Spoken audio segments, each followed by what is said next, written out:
Hello, everyone. I'm going to be talking about a possible way for us to create a transition and how we can create a platform to organize ourselves in that direction. First of all, what I'm talking about regarding transition, I believe everybody here knows or has some notion of it.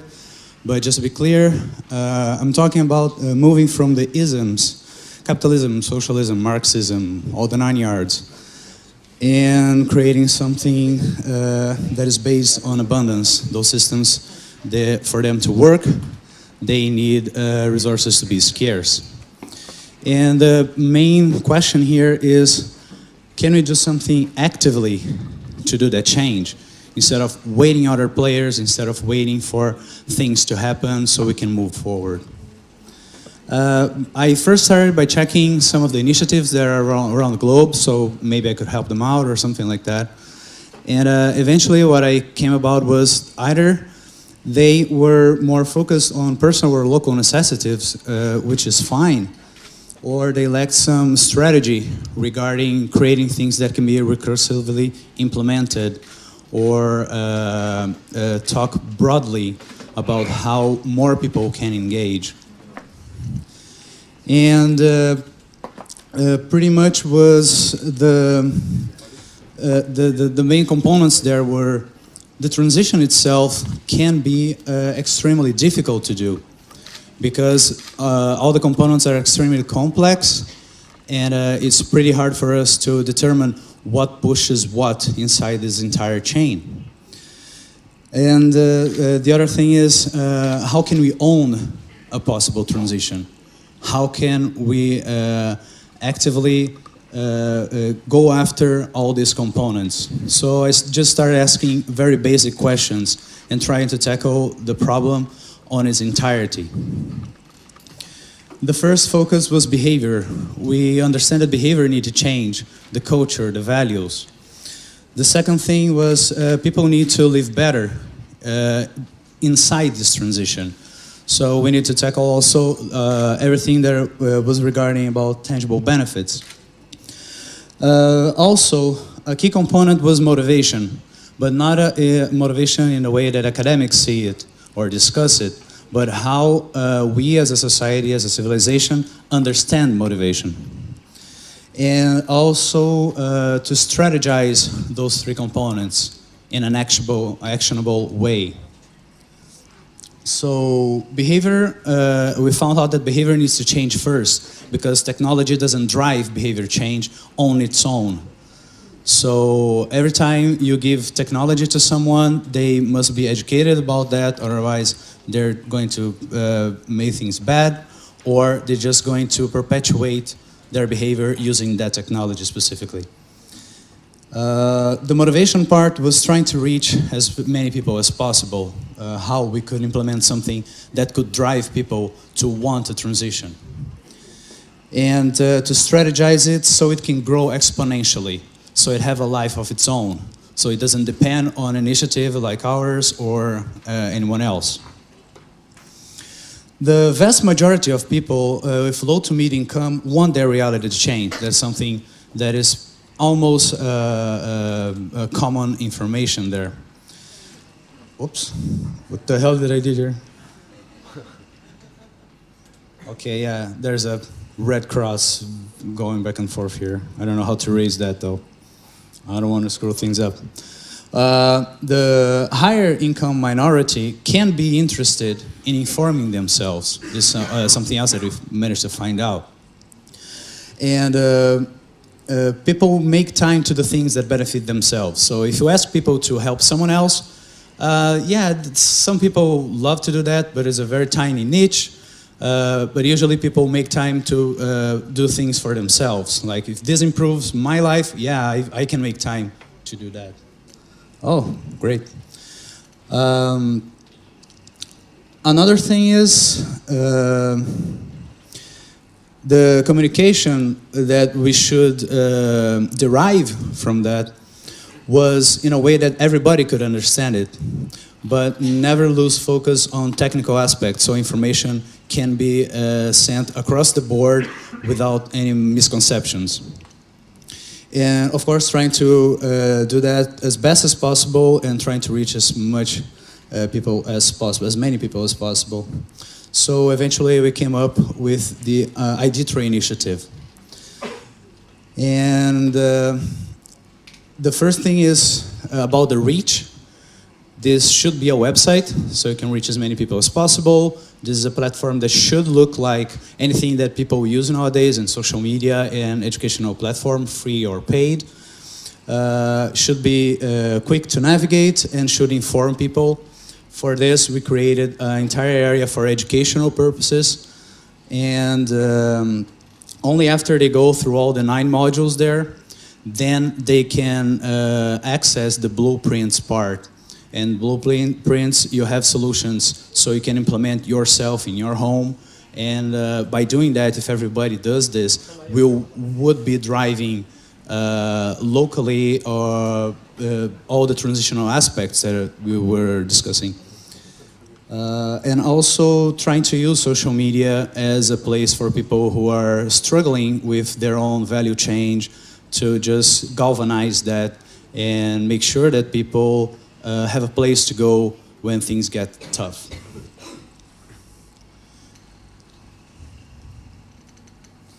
I think this is not working anymore.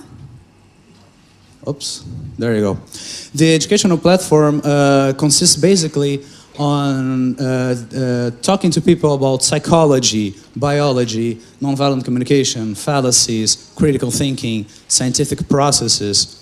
So they know about those things, they can apply that into our day-to-day lives. So it's not a university, it's not a faculty, it's not something like that. It's just a way for people to be better informed on things that usually we learn way down the line, and we should have learned about those things when we were kids, and we don't.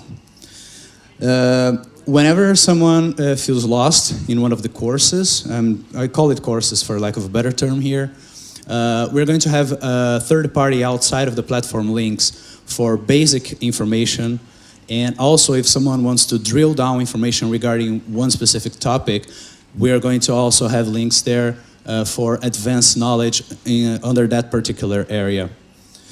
And the blueprints are tangible solutions despite where you live, if you live in a small apartment or a big house, and despite your income. If you don't have virtually any income, or if you are rich, you're going to find solutions at the blueprint area there. So it doesn't matter where you fall under this graph here, you will be able to find solutions in the blueprint so you can better yourself. Our main focus here is for you to create and produce and automate, if possible, food production, water production, and electrical energy production. But of course we have more solutions regarding other aspects there as well. Yep. There you go. Another thing that we are developing, and it's going to be live in the next couple of weeks, is the CI platform, the Center of Intelligence. This is a key component for the project. And what you have here is a platform for project management. So this is pretty important because how we organize ourselves, how we can create things, how we can move forward needs to be extremely well organized and in a fashion that we can communicate better and move into one specific direction instead of just going around circles and trying to figure out some of this stuff. So there are already outside in the world a lot of best practices regarding how to do that, and we should definitely use those best practices. So the platform, the CI platform, is as simple as we possibly can do that inside the project, but yet extremely, extremely powerful.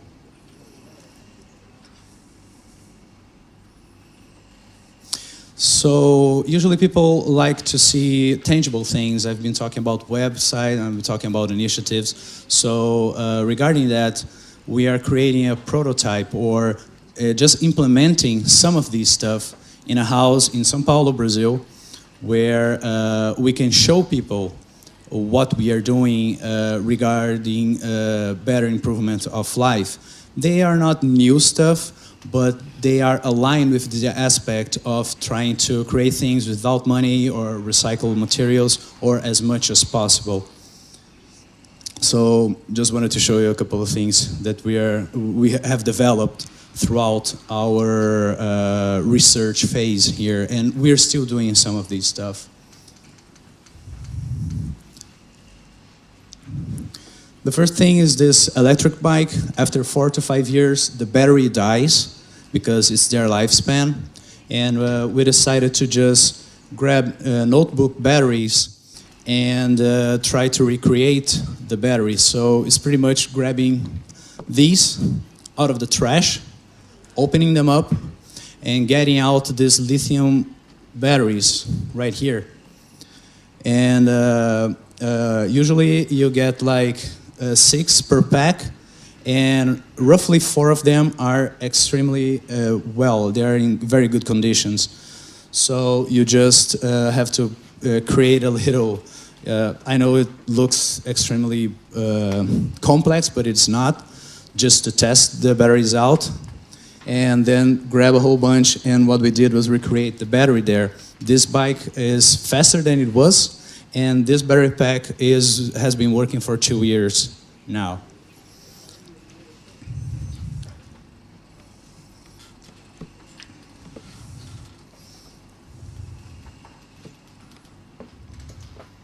There you go.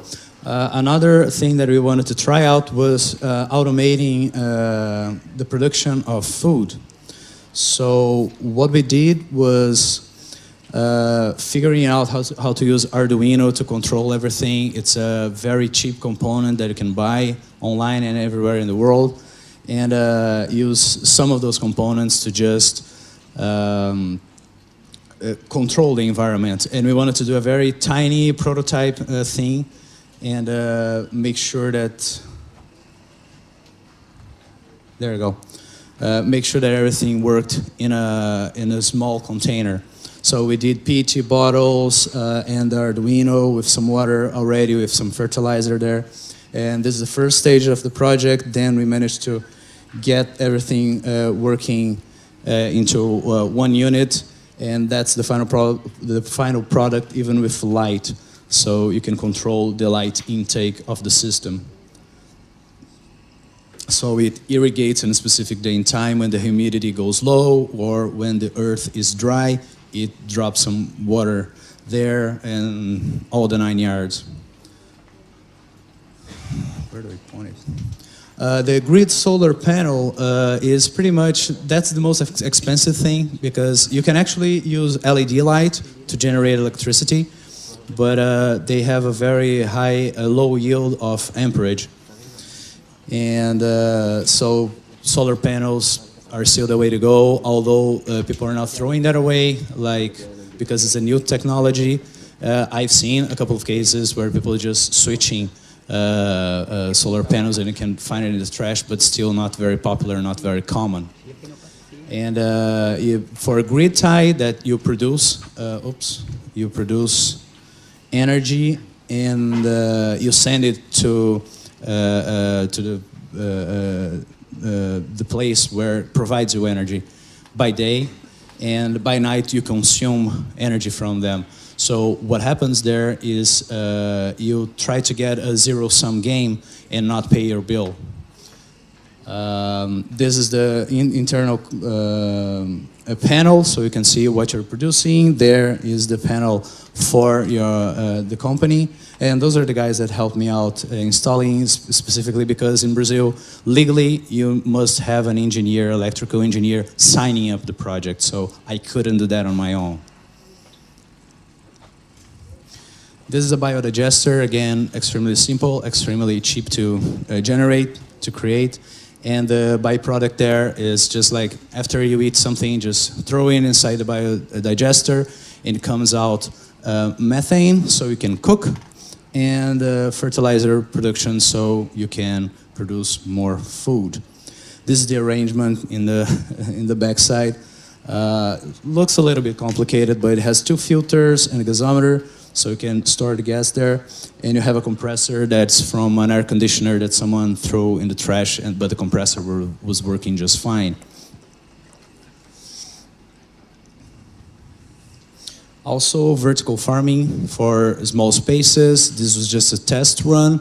We managed to make it work, and was right on the outside, so we could test if it could hold up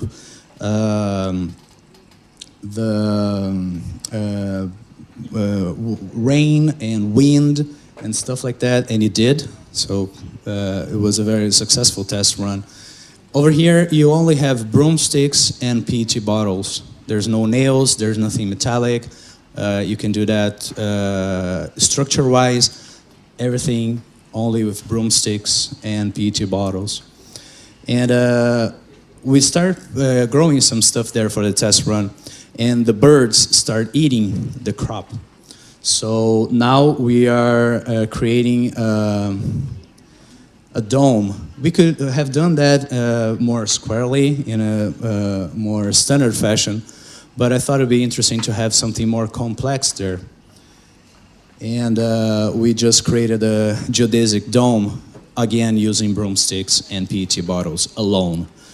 And as you can see, we're in the middle of creating it. You only have like those 5 steps there in the middle, but I still have to place more 30 with phases there with different heights.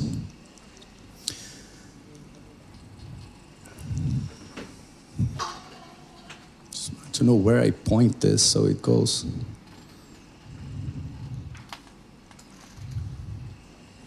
There you go. At this point, we need to finish the food production. The water production and rain collection is something that we still also need to do. The solar heater to replace the electric shower is very important, so that grid-tie solar panel can actually work producing the energy that we consume inside the house. And I usually am the guinea pig of my own initiatives, so I'm going to live based on that for 6 months as soon as this first phase is done. And by those 6 months, I'm going to keep on improving and automating and generating more solutions, and also probably going to have like those YouTube diaries saying that I'm fine, I'm not dead, I can eat what I'm producing, so on and so forth. People are usually interested in that kind of stuff. And also there are more different types of products and projects that we have. And some of them were postponed because we didn't have enough hands there to help, or they were not initiated because it was like that on the roadmap. I'd like to invite you guys to check IDETRA.org. The website is not done completely, but in the next 10 days we're going to have the CI platform up and running. I tried to make it make it running to the event, but I couldn't. You can try to do the registry there, but the problem is eventually, while we're in this development phase, what happens is sometimes you have to destroy the database because we have a new implementation going. In this case, I grab all the users that are already in the platform and just contact them directly saying, yeah, we needed to do this, so you have to go there and re-register. We have the EDU part done, but not with the content. The courses are not there, although we have the syllabus ready. Because it involves video producing, it involves a lot of discussion and the quiz generation, so it takes a lot of time. And we don't have that many hands at this point volunteering for the project. And of course, everything is free. And I'd like to leave you guys with a quote from someone called Aaron Swartz. He's an American guy. He allegedly committed suicide when he was 20-something. He was behind the Reddit, the RSS feed, the campaign against SOPA and PIPA. And apparently he was being harassed by the FBI because he wanted to get scientific knowledge out there and make public information public, which in the United States can be very tricky. So this thought is attributed to him, and I think it's extremely powerful. And just ask yourselves constantly, what is the most important thing you could be doing and working in the world right now?